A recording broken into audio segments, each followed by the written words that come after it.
a gente vai falar daquele momento no ano em que muita coisa ali é avaliada, que o tutor é colocado à prova mesmo, né? Que é o pânico de fogos de artifício. E porque se você que está aqui me ouvindo desesperado na véspera das festas, né, principalmente do Réveillon, nós precisamos ter uma conversa muito honesta sobre o trabalho que tem que ser feito ao longo do ano. A gente vai começar aqui respirando fundo e encarando a realidade.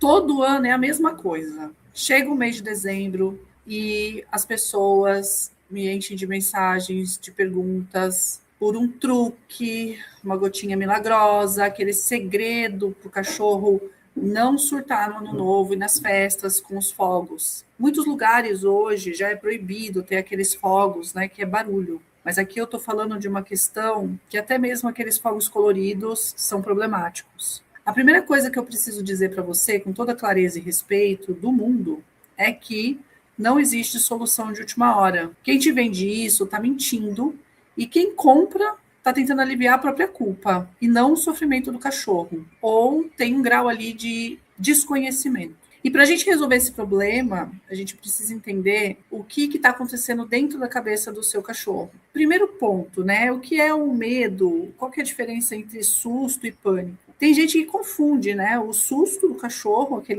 um medo comum, né? Do barulho que se faz, com a fobia de fogos.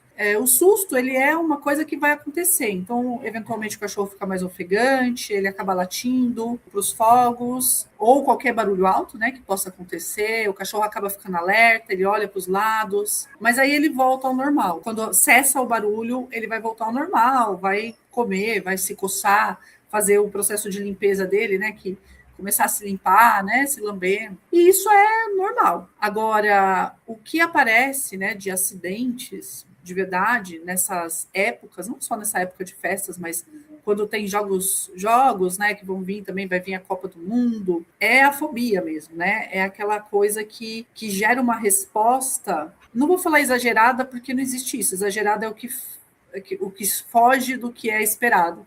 É uma resposta acima, né? Uma resposta realmente grave ao som alto. E esse pânico, ele vai desligar o cérebro racional do cachorro. Ele não vai mais responder a nada, ele não vai comer mais. Ele vai entrar num estado realmente de fuga ou luta, né? Ou até congelamento. E isso é tão violento que, se ele decidir, ele pode morder pessoas, né? Atacar, ele pode tentar fugir, tá? Mesmo sem ser aqueles fogos que são os fogos barulhentos, né? Tem aqueles fogos que só fazem aquela corzinha. Eu, sinceramente, não sei se a lei está em todo lugar, se em todo lugar se respeita a lei, porque eu já escutei esses fogos em vários lugares, enfim, né? Principalmente em época de jogo. E essa resposta é tão violenta que esse cachorro é capaz de atravessar uma porta de vidro, uma janela de vidro, para escapar desse medo, né, desse som, o que é impossível porque o som está no céu, enfim. E o que acontece é que você não tem controle sobre esse cachorro nesse momento. Não é manha do cachorro, não é drama do cachorro. É uma falha grave na capacidade dele de processar o ambiente. E a culpa, obviamente, não é dele, tá? Eu conheço pessoas que perderam por muitos anos as festas por conta desse problema, para cuidar do bicho, para evitar que ele se machuque de fato. E por que as pessoas só vão lembrar desse probleminha agora, né? Na época, justamente na época das festas. E aqui, galera,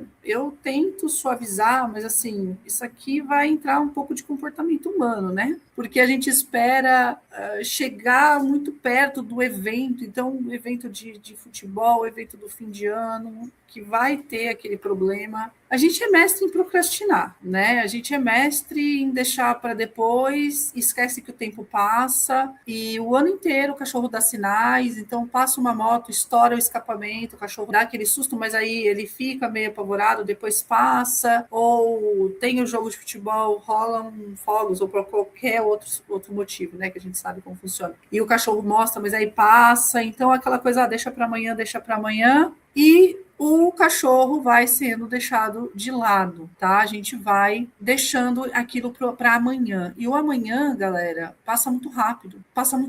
A gente vai ignorando, vai empurrando com a barriga. E o ano novo é o ultimato, né? Ou uma Copa do Mundo, é o ultimato. É uma guerra sonora, né? Vai durar ali 15, 20 minutos em alguns lugares. E aí o tutor vem querer um milagre. Não tem milagre, galera. Tá? Não tem remédio, não tem dica que vai resolver isso em 24 horas ou em um mês.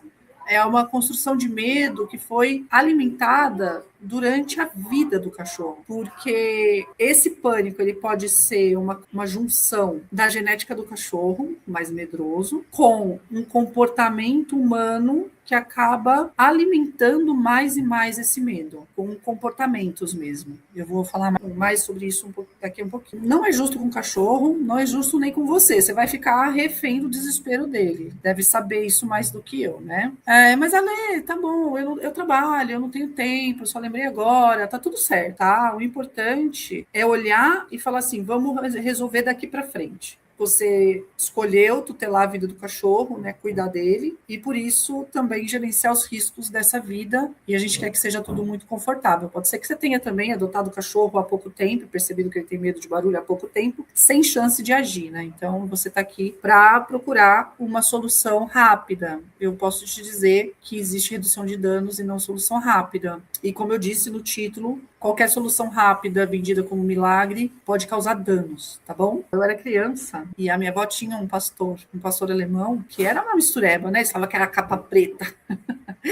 E essa pastora alemão, a Rina, chamava Rina, a cadelinha, ela fez parte da minha infância, né? E ela tinha muito medo de barulho, qualquer barulho, na verdade. Fogos era muito pior. E eu lembro de pouca coisa, assim, né, sobre ela. Mas eu lembro disso porque eu fiquei com muita pena, eu fiquei assustada também, que teve um Natal, né, antigamente não tinha essa lei que impedia esses fogos barulhentos. E então a gente estava na época de Natal, Ano Novo, eu não lembro se era Natal ou Ano Novo. E rolou muitos fogos, assim. Então, assim, tinha a janela, não sei se vocês sabem aqueles vitrôs que você abre com uma alavanca, tinha na parede da sala da minha avó e para você ir ali, você tinha que era alto, sabe? Era no meio da parede para cima, assim, não era uma janela baixa. Ela subiu de alguma forma ali, conseguiu subir na janela, num lugar que tinha já um buraquinho no vidro, uma rachadura, e ela passou por dentro daquele. Gente, era muito pequena, ela se cortou inteira, tinha muito sangue, assim, foi muito grave. Tá? Não é isso, dá para assustar. É só para dizer que se você tá aí com um cachorro que tem medo, num momento desses pode ter um problema gravíssimo, tá? Jamais deixar o cachorro para fora, beleza? Jamais. E assim, era uma cachorra que falava: "Deixa ela se virar". E ela se virou do jeito dela. Então era uma dica de alguém. Alguém falou para minha avó: "Deixa ela". E a minha avó aceitou ali. Eu acho que antes eles seguravam ela, me falaram: "Ah, deixa a cachorra". E aí deixou a cachorra, diquinha, tal, quase deu um problema muito sério, podia ter matado a Rina, né? Ainda bem que não matou.